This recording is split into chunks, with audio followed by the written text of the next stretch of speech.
اور یہ یاد رکھیے گا جب ہم قبر رسول کی حرمت کی بات کر رہے ہیں تو ہم نبی علیہ السلام کی محبت میں کر رہے ہیں. نبی علیہ السلام کی قبر مبارک کے پاس آواز کو بلند کرنا آج کی ڈیٹ میں بھی گستاخی ہے.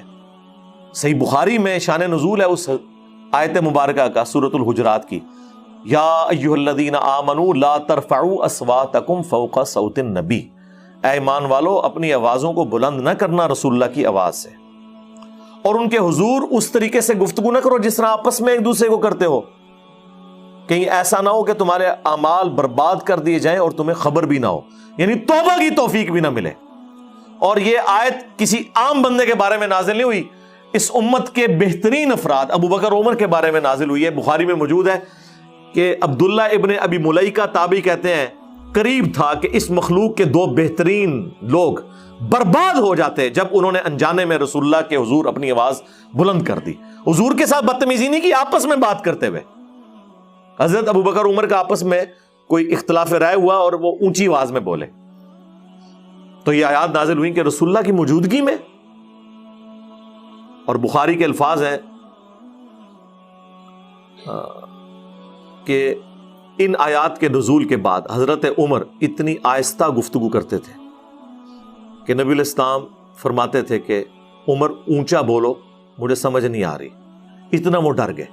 اور اللہ کو یہ ادا اتنی پسند آئی کہ اگلی آیات نازل ہوئیں, ان الذین یغضون اصواتهم عند رسول اللہ, بے شک جو لوگ رسول اللہ کے حضور اپنی آوازوں کو پس رکھتے ہیں یہی وہ لوگ ہیں جن کے دلوں کو اللہ نے تقوی کے لیے چن لیا ہے, ان کے لیے مغفرت اور اجر عظیم ہے. اچھا, یہ جو آیات ہیں آج بھی روضہ شریف پہ لکھی ہیں, ابھی نئی کنسٹرکشن انہوں نے کر دی ہے, سلطنت عثمانیہ کے دور میں بھی تھی لیکن اب بہت بڑی انہوں نے جالیاں بنائی ہیں. سینٹر میں جو جالی ہے نا, جس کے اندر یعنی سامنے مواجہ شریف ہے, وہ بڑے والی جو آپ کو گول سا ایک نشان نظر آئے گا, اس کے اوپر لکھا ہوا ہے کہ رسول اللہ صلی اللہ علیہ وآلہ وسلم کے چہرے انور کی سیدھ میں ہے. اس کے بعد دو چھوٹی ہیں وہ والے سوراخ بنے ہوئے ہیں, وہ سیدنا ابو بکر اور سیدنا عمر. اور اس کی ترتیب یوں ہے کہ نبی علیہ السلام کی قبر مبارک یعنی آپ یوں کھڑے ہیں نا جالی شریف کے سامنے, تو یہاں آپ کا سر مبارک ہے اور یہاں پاؤں ہے. آپ کے آلموسٹ گھٹنوں کی سیدھ میں جا کے یا پاؤں مبارک کی سیدھ میں جا کے حضرت ابو بکر کی قبر ہے, ان کا چہرہ مبارک آتا ہے اور وہ یہاں تک ہے. پھر حضرت ابو بکر کے سینے کی سیدھ میں ان کے پیچھے حضرت عمر کی قبر ہے, اور یہاں ایک قبر کی جگہ خالی ہے جو سیدنا عیسیٰ ابن مریم کے لیے بنے گی. یعنی جالی شریف کے بالکل قریب اندر والی باؤنڈری کے اندر نبی علیہ السلام کی قبر مبارک, ان کے قدموں کے سیدھ میں یوں اس کے پیچھے حضرت ابو بکر کی قبر, اور ان کے سینے کی سیدھ میں یہاں حضرت عمر کی قبر. یوں یہ ترتیب سے انہوں نے بنائی ہے یعنی پروٹوکول کے ساتھ. تو یہ درمیان والی جالی میں آپ کو وہ تین بڑے بڑے سوراخ نظر آئیں گے, اور اس کے اوپر یہی آیت لکھی ہے, یا ایھا الذین آمنوا لا ترفعوا اصواتکم فوق صوت النبی. پھر باب السلام کی جانب یعنی جہاں سے آپ انٹر ہوتے ہیں, یعنی یہ آپ جالی شریف کے سامنے کھڑے ہیں تو آپ کے لیفٹ پہ جو شروع میں آتی ہے نا جالی وہ بڑی سی, اس کے اوپر وہ آیت لکھی ہے, ان الذین یغضون اصواتهم عند رسول اللہ. ٹھیک ہے, جو لوگ رسول اللہ کے حضور اپنی آوازوں کو پس رکھتے ہیں ان کے دلوں کو اللہ نے تقوی کے لیے چن لیا.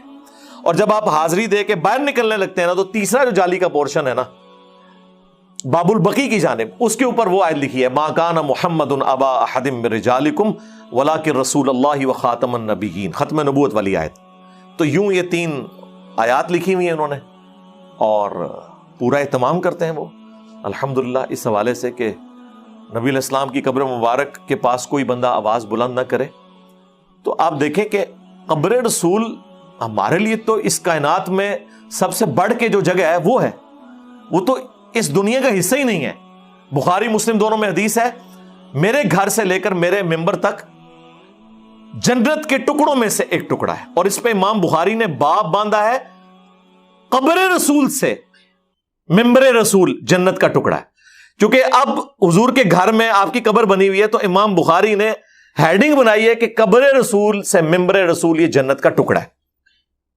آپ نے یہاں جنت بنائی ہوئی ہے بہشتی دروازہ, ہاں جنت اگر آپ نے دیکھنی ہے تو وہ ہے مدینہ شریف میں مسجد نبوی کے اندر.